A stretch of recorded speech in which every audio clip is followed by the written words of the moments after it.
राजस्थान के एक छोटे से कस्बे सोनापुर में सुबह का सूरज जैसे ही निकलता, गली नंबर 4 में तेल की खुशबू फैलने लगती। उसी गली के कोने पर पीपल के पुराने पेड़ के नीचे एक छोटा सा ठेला लगा करता था।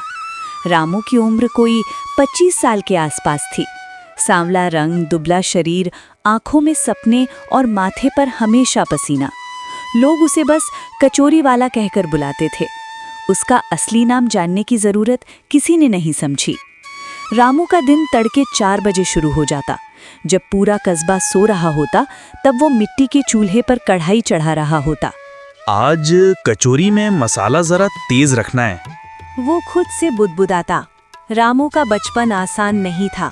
उसके पिता हलवाई की दुकान पर काम करते थे, लेकिन एक बीमारी ने उन्हें हमेशा के लिए बिस्तर से बांध दिया। घर की जिम्मेदारी अचानक रामू के कंधों पर आ गई। पढ़ाई छूट गई, सपने टूट गए, लेकिन पेट की आग ने उसे हारने नहीं दिया। संघर्ष की शुरुआत। पहले दिन जब रामू ने कचौरी बेचना शुरू किया, उसके पास सिर्फ एक पुराना ठेला और माँ के हाथ का सिखाया मसाला था। पहले दिन सिर्फ 8 कचौरियां बिकी। एक आदमी ने हंसते हुए कहा, अरे रामू, इससे क्या होगा? कचौरी बेचकर कौन अमीर बना है? रामू मुस्कुराया, लेकिन दिल में वो बात चुभ गई। रात को माँ ने पूछा, बेटा आज कितनी बिकी? रामू ने झूठ बोला, बहुत सारी माँ। माँ समझ गई। माँ हमेशा समझ जाती है। रामू की कचौरी में कुछ अलग था। वो तेल रोज बदलता, आलू ताज़े होते, मसाले खुद पीसता, वो मिलावट नहीं करता। एक दिन एक ग्राहक बोला, भाई कचौरी में थोड़ा कम आलू डालो, मुनाफा बढ़ेगा। रामू ने साफ मना कर दिया, भैया पेट भरने वाली चीज है, धोखा नहीं। धीरे धीरे लोग आने लगे। स्कूल के बच्चे, ऑफिस जाने वाले बाबू, बस स्टैंड के मुसाफिर। एक दिन वही मास्टर जी बोले, रामू तेरी कचौरी में ईमानदारी का स्वाद है। वो बात रामू के दिल में बस गई। सब ठीक चल रहा था कि तभी कस्बे में एक बड़ी मिठाई की दुकान खुल गई। वहां कचौरी सिर्फ 5 रुपए में मिलने लगे। रामू की कचौरी 8 रुपए की थी। ग्राहक कम होने लगे। एक दिन रामू खाली ठेले के पास बैठा था। आंखों में आंसू थे। क्या मैं गलत कर रहा हूँ? उसने खुद से पूछा। माँ ने कहा, बेटा सस्ता होना बड़ी बात नहीं, सच्चा होना बड़ी बात है। रामू ने एक नया प्रयोग किया। उसने दाल की कचौरी, प्याज कचौरी और मिर्ची वाली कचौरी शुरू की। ऊपर से मुफ्त में थोड़ा सा हरा धनिया और चटनी। पहले दिन ही भीड़ लग गई। लोग बोले, अरे ये तो अलग ही स्वाद है। एक दिन जिला कलेक्टर कस्बे के दौरे पर आए। उनका ड्राइवर बोला, साहब यहीं की कचौरी बहुत फेमस है।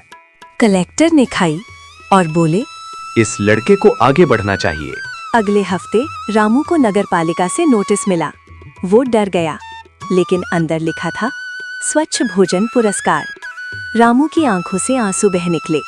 रामू के ठेले के सामने अब सिर्फ भूख नहीं, उम्मीद भी आकर खड़ी होती थी। स्वच्छ भोजन पुरस्कार मिलने के बाद उसका नाम पूरे सोनापुर कस्बे में फैल गया। अब लोग कहते थे, चलो आज रामू की कचौरी खाते हैं। लेकिन सफलता का रास्ता कभी सीधा नहीं होता। एक शाम रामू ठेला समेट रहा था। तभी उसका दोस्त गणेश बोला, रामू अब ठेले से काम नहीं चलेगा, एक छोटी सी दुकान खोल ले। रामू हंसा। दुकान? भाई पैसे कहाँ से लाऊं? गणेश बोला, हिम्मत रख, रास्ता खुद निकल आएगा। उस रात रामू सो नहीं पाया। उसे लगा, क्या सच में मैं आगे बढ़ सकता हूँ? अगले दिन रामू मास्टर जी के पास गया और कुछ पैसे लिए। मास्टर जी बोले, ऐसे ही तरक्की करो। जब दुकान खुली, नाम रखा गया रामू कचौरी भंडार। कुछ लोग हंसे, अरे ठेले वाला अब दुकान खोलेगा, 6 महीने में बंद हो जाएगी।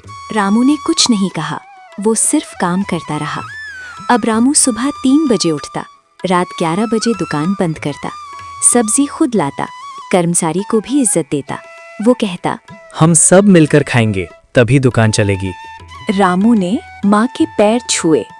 उस दिन से उसने रोज 5 कचौड़ियाँ मुफ्त बांटना शुरू किया, मजदूरों और गरीब बच्चों को।